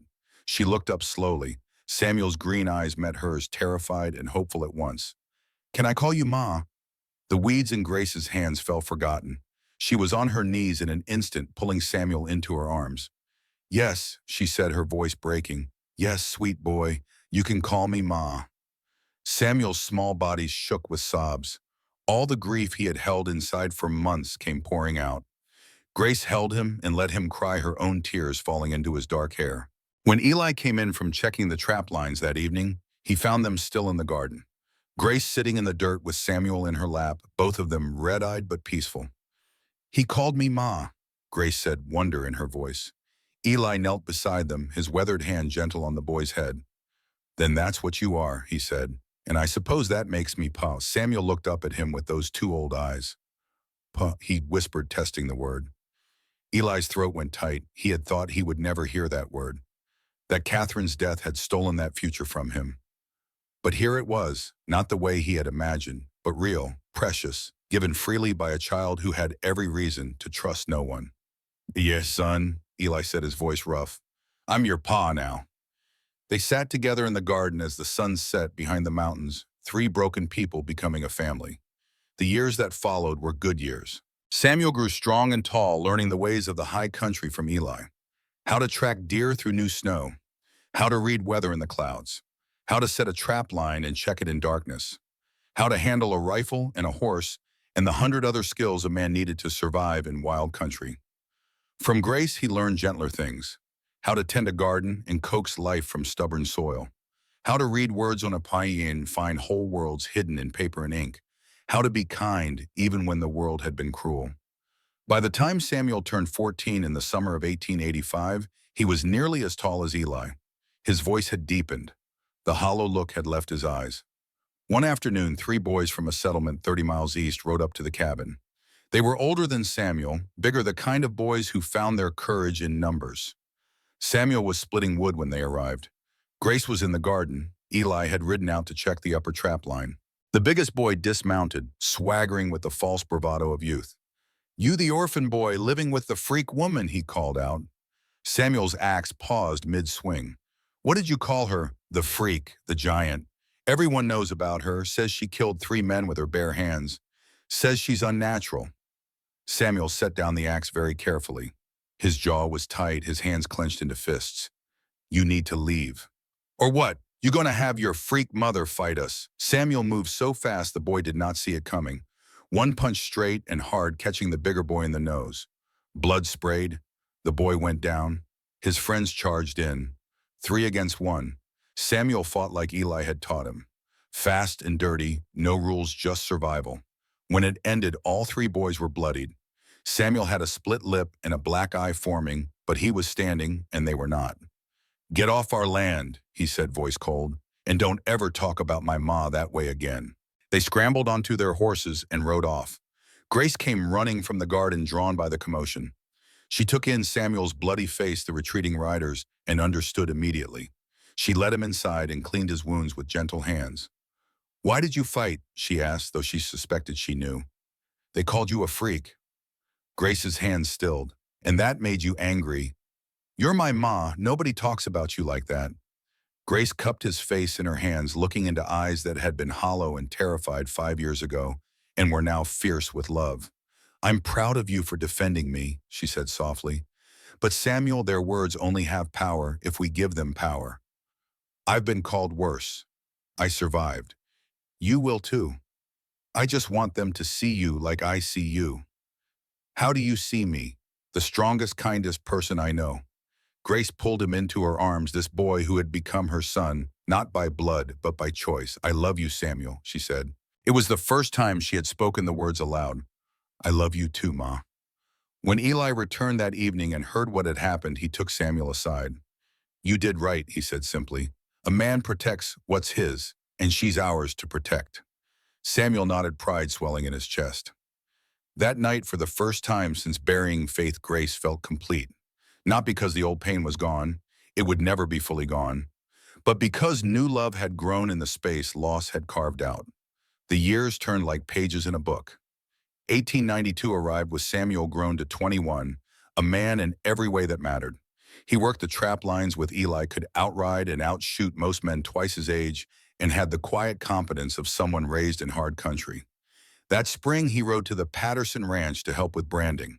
He came home a week later with stars in his eyes. "There's a girl," he said, the words tumbling out over dinner.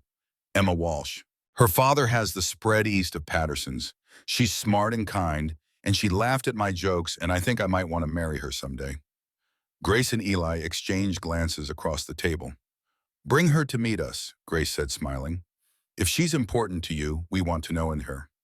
3 weeks later, Samuel returned with Emma Walsh riding beside him. She was 19 with chestnut hair and warm brown eyes and a smile that lit up her whole face. She dismounted and looked up at Grace, taking in her height without flinching. "Mrs. Stone," Emma said, "Samuel has told me so much about you, about how you saved him when he was just a scared little about how you made him feel safe when the whole world was terrifying." She paused, then continued with simple sincerity. "I'm honored to meet you, ma'am." Grace felt her throat tighten. No fear in this girl's eyes, no judgment, just warmth and honest respect. "Call me Grace, dear," she said. "And if you and Samuel decide to marry, I'd be honored to call you daughter." Emma's smile grew even brighter. "I'd like that very much." Over the next months, Emma became a frequent visitor to Stone Cabin. She helped Grace in the garden, learned to cook over an open fire rode with Samuel through the high meadows. Grace watched them together and saw in their easy affection something she and Eli had taken years to build. They had the blessing of starting with love, not just survival. In the spring of 1893, Samuel came to Eli with a simple question. I want to marry Emma. I need your permission. Eli looked at the young man standing before him, straight-backed and sure, so different from the hollow-eyed child who had arrived 13 years ago. You don't need my permission, son. You're a grown man. But you have my blessing, and I think your ma will be over the moon. Samuel grinned. I'm going to ask her tonight. The wedding was planned for late summer. Grace threw herself into preparations with an energy Eli had not seen in years. She sewed Emma's dress by hand, every stitch perfect. She planned the food, the flowers, the music. The wedding day dawned clear and beautiful. More than 100 people gathered at Stone Ranch as the cabin and its surrounding land had come to be called. Neighbors from 50 miles in every direction. The Patterson family, the Walsh family. Even Reverend Chandler, now quite elderly, who had traveled from Pine Ridge to perform the ceremony. Samuel stood at the makeshift altar in his best clothes, his dark hair slicked back, his hands shaking slightly. When Emma appeared in her white dress, walking toward him through the crowd, his face transformed with such joy that several women dabbed at their eyes. Reverend Chandler's voice carried across the assembled guests. Dearly beloved, we are gathered here today to witness the joining of Samuel Brooks Stone and Emma Catherine Walsh in holy matrimony. He smiled at the young couple. This family, the Stones, they proved that love heals what hate cannot. Grace and Eli took a broken boy and made him whole through patience and love. Now he starts his own family carrying forward that legacy of kindness. The ceremony was simple and beautiful. Samuel and Emma spoke their vows with voices steady and sure. I do, Samuel said, but Dad, I do, Emma echoed. I now pronounce you husband and wife. Samuel kissed his bride while the crowd cheered, and Eli fired his rifle in celebration, and Grace wept happy tears. At the reception, there was dancing and food and laughter that echoed off the mountains. Grace danced with Samuel, a mother and son dance that left not a dry eye among the watching guests. Thank you, Ma, Samuel said quietly as they turned in slow circles. For everything, for saving me, for loving me, for giving me a home. You saved us too, sweet boy, Grace replied. You gave us purpose when we'd lost our way. Eli cut in grinning. My turn to dance with my beautiful wife. He swept Grace into his arms. She was still taller than him, still broader through the shoulders. It had never mattered. They waltzed across the grass while the fiddler played and the sun set golden behind the peaks. Are you happy? Eli asked. Grace looked around at the celebration, at Samuel and Emma laughing with friends, at the community that had gathered to share their joy, at the ranch they had built from nothing. Yes, she said simply, I'm happy. It was the first time she had said those words and meant them completely since before Henry died. In March of 1894, Grace became a grandmother. Daniel Stone came into the world screaming red-faced and healthy with his grandfather's gray eyes and his father's dark hair. Grace held the baby and wept. She had thought this moment lost forever. That holding Faith as she died had been the last time she would cradle an infant. But here was Daniel warm and alive and perfect. Hello, little one, she whispered. I'm your grandmother Grace, and I promise you I will love you fiercely for all my days. Eli stood beside her, his hand on her shoulder, his own eyes wet. We're grandparents, he said, wonder in his voice. We're grandparents, Grace agreed. That year brought another change. Word had spread about Grace, but not the old stories of the one and the devil's nun. New stories, true stories, stories about a woman strong enough to haul logs and gentle enough to tend sick animals, about someone who had survived terrible things and chosen kindness anyway. When Martha Peterson went into labor 3 months early, bleeding and terrified, her husband rode straight to Stone Ranch. Please, he begged. The doctor's 3 days away. She's going to die. The baby too. Please, Mrs. Stone. Grace did not hesitate. She rode back with him through the night. She found Martha in bad shape. The baby was breech coming wrong, and Martha had lost too much blood already. But Grace was strong, strong enough to hold Martha steady, strong enough to help turn the baby with hands that had once killed but now only sought to save. The baby boy was born just before dawn, small but breathing. Martha survived, weak but alive. When the doctor finally arrived 2 days later, he examined mother and child and shook his head in amazement. "Mrs. Stone, you saved them both. Without you, they'd be dead." Word spread.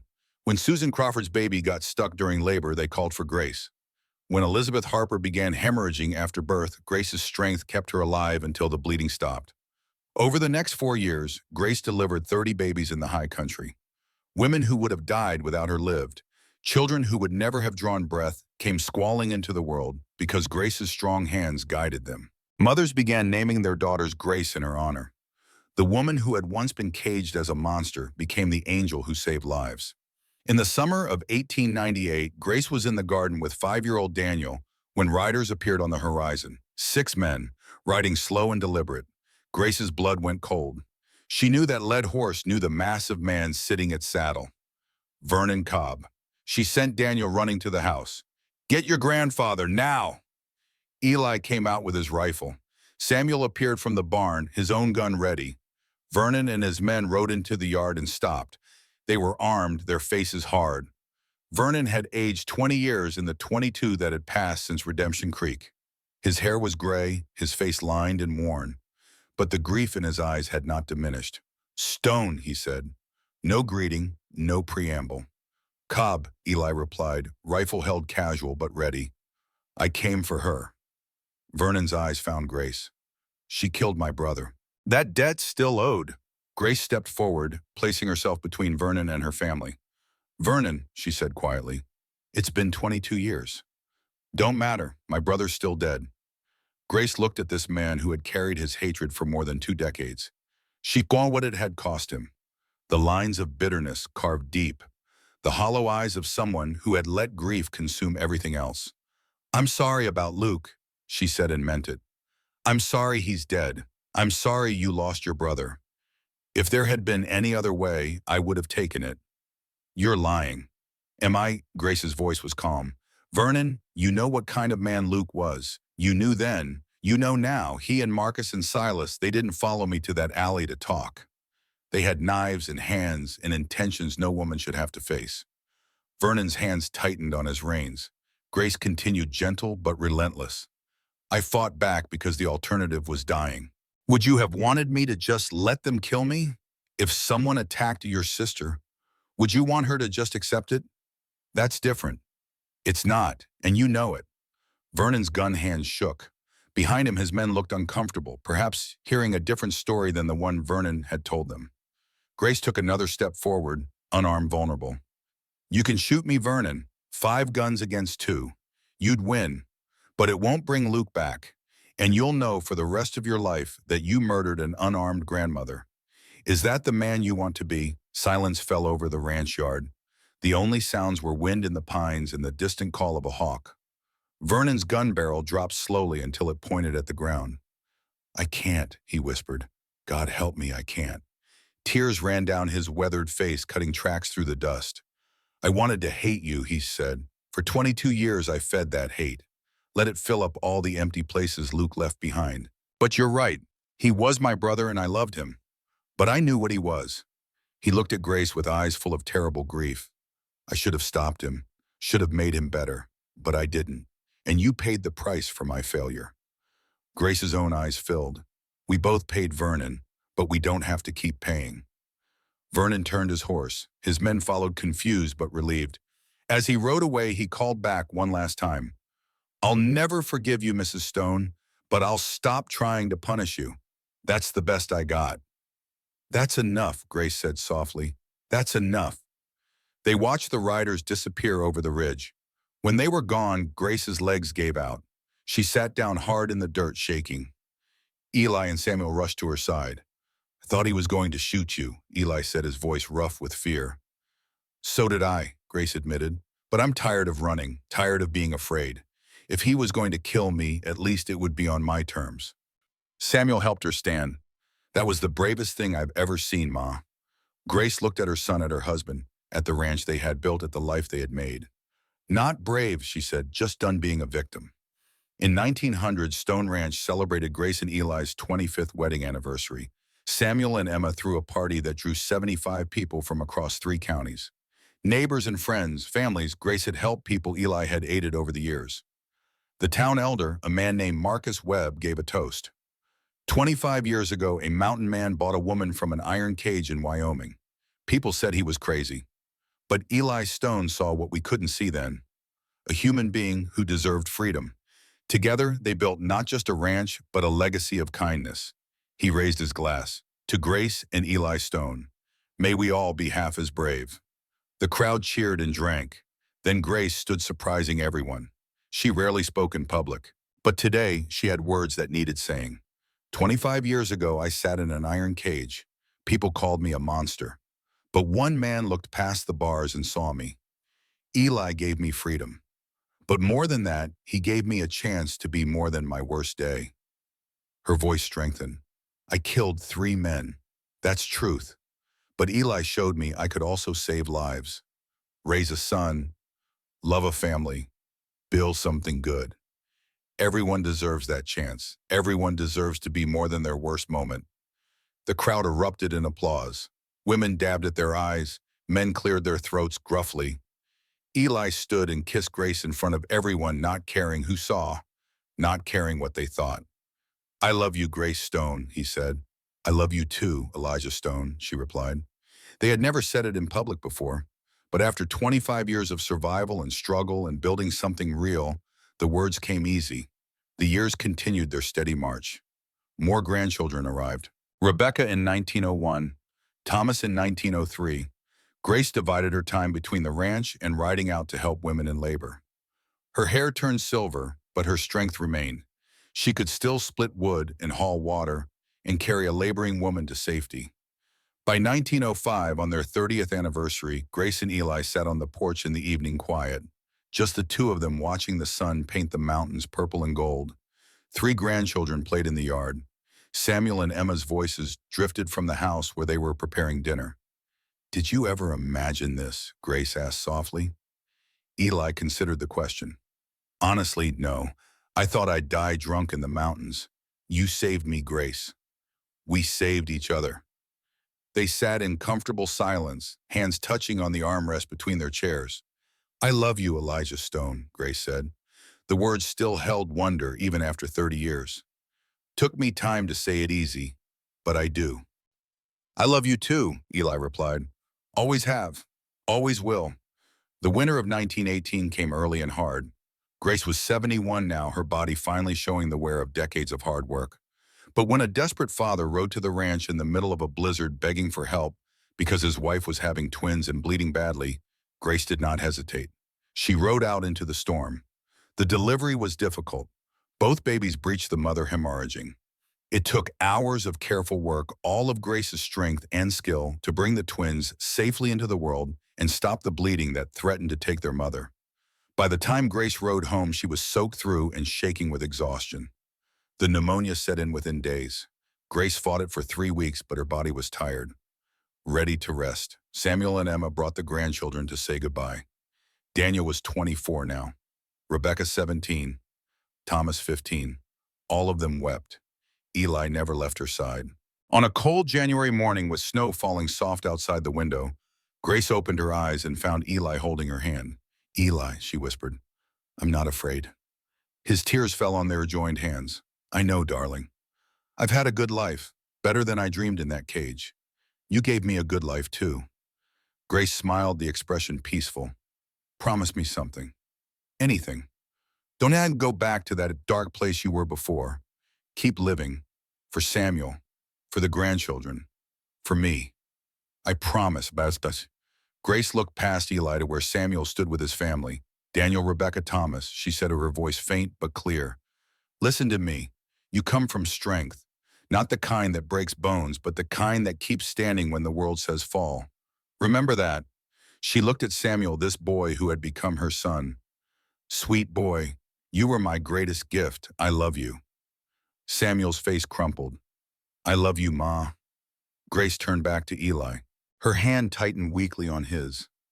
Thank you, she whispered, for buying me from that cage, for loving me, for giving me this life. I'll wait for you. Her eyes closed, her breathing slowed, And then gently as snow settling on pine branches, Grace Hartwell Stone took her last breath. Eli bent his head over their joined hands and wept. The funeral drew more than 300 people. They came from 100 miles in every direction. Women Grace had helped in childbirth, children she had saved, neighbors she had aided, friends she had made. They buried her on the hill behind the ranch with a view of the mountain she had loved. The headstone read Grace Hartwell Stone, 1847 to 1918. Beloved wife, mother, grandmother, she chose mercy when the world wanted blood. Eli stood at the grave long after everyone else had left. The sun was setting, painting the snow gold and pink. I'll see you soon, my love, he whispered. And he kept his promise to her. He kept living. On the porch of Stone Ranch on a June evening in 1919, old Eli finished his story. The stars were coming out over the peaks. Inside the house, lamplight glowed warm. Daniel sat forward, tears on his face. She was extraordinary, he said, his voice thick with emotion. In every way, Eli agreed. Her strength, her heart, her courage. I wish I'd known her better. Before the war, I was just a kid. I didn't appreciate what I had. She knew you loved her, Danny. That's what mattered. They sat in silence for a moment. Then Daniel asked the question that had been building all evening. Why did you tell me this story? Oh, Eli looked at his grandson, seeing the shell shock still shadowing his eyes, but seeing too the first hints of healing. Because you've got that same look she had in the cage. Like you're done. Like the world broke you and there's no coming back. He leaned forward, his voice intense. But Grace came back, and so can you. If she could survive what she survived, if she could build what she built, then you can survive what you've been through.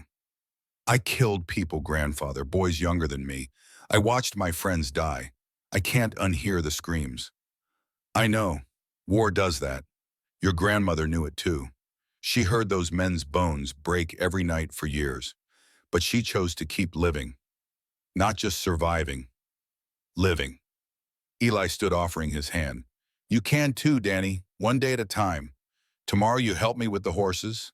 Then we fix that fence. Then we have dinner. Small things until the days add up and you realize you're alive again. What if I can't? Then I'll be here. Just like I was for Grace. Just like she was for Samuel. That's what family does. Daniel took his grandfather's hand and stood. Together they walked toward Grace's grave on the hill. The sunset painted everything gold. Fresh flowers lay on the headstone placed there by Eli that morning, as he did every morning. Daniel noticed something he had not seen before. Next to Grace's grave was another headstone already carved and waiting, Elijah Stone, 1843, to Orm. Beloved husband, father, grandfather. He saw her when others looked away. You had yours made already, Daniel asked. Eli nodded. I'm 86, boy, won't be long now, but I'm not afraid, because I know she's waiting. They stood in silence at the graves. Then something shifted in the air. The light seemed to change, growing softer, warmer. A figure appeared beside Grace's headstone. She was young again, perhaps 30, as she had been when Eli first saw her. Her blonde hair hung in a long braid. She wore the blue calico dress from their wedding. Her pale blue eyes were clear and full of love. Grace's ghost smiled at Eli. She reached out, not quite touching, a gesture of invitation and patience. Daniel saw nothing. He was looking at the mountains, lost in thought. But Eli saw her. He nodded slightly, a promise. Soon. Grace's form shimmered and faded like morning mist in sunlight. Come on, Eli said to Daniel, his voice peaceful. You're the daddies to get dinner, boy, tomorrow. We work. They walked back to the house together, grandfather and grandson, bound by blood and story, and the shared understanding of what it meant to survive. The next morning, Samuel Stone came downstairs to find his father in the rocking chair on the porch. Eli sat peacefully, a photograph in his lap. The picture showed him and Grace on their 25th anniversary, both of them smiling, surrounded by family. Samuel touched his father's shoulder. Eli did not move. Samuel's hand trembled as he felt for a pulse he knew he would not find. Oh, Pa, he whispered. Eli Stone had died in his sleep 6 months after Grace, his face peaceful, a slight smile on his lips. On the table beside him sat a note in his spidery handwriting. Danny, I kept my promise to Grace. I lived. I helped you start to heal. Now I go to be with her. Don't grieve too long. Live your life. Love your family. Remember that broken things can be made whole. All my love, grandfather. They buried Eli beside Grace on the hill. The whole family stood together as Reverend Patterson, son of the old Reverend, spoke the words. Elijah Stone was a good man who loved deeply and lived fully. He saved a woman from a cage, and she saved him right back. Together they built a legacy that continues in all of you. Daniel stood straight in his uniform, tears on his face, but his eyes were clear, focused, present. After the funeral, he stood at his grandparents' graves for a long time. Thank you, grandfather, he said softly, for the story, for pulling me back. I'll remember. I'll live. He touched both headstones, then walked back down the hill to where his father waited. 6 months later, Daniel Stone married a girl from Denver. A year after that, their first child was born. They named her Grace. Stone Ranch stayed in the family, passed from Samuel to Daniel to Grace and beyond. Every generation learned the story of the nun in the iron cage and the mountain man who bought her freedom. The story of two broken people who chose to heal together. The story of strength redefined not as violence, but as the courage to keep living when death seemed easier. The story of a woman who was caged as a monster and died as an angel. And high on a hill in Colorado, two headstones stand side by side overlooking mountains that have watched countless stories unfold and will watch countless more. But of all the stories those mountains have witnessed, few shine as bright as the story of Grace and Eli Stone.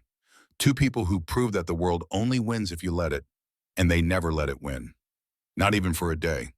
The story ends where it began, on a porch in Colorado, but now the rocking chair sits empty.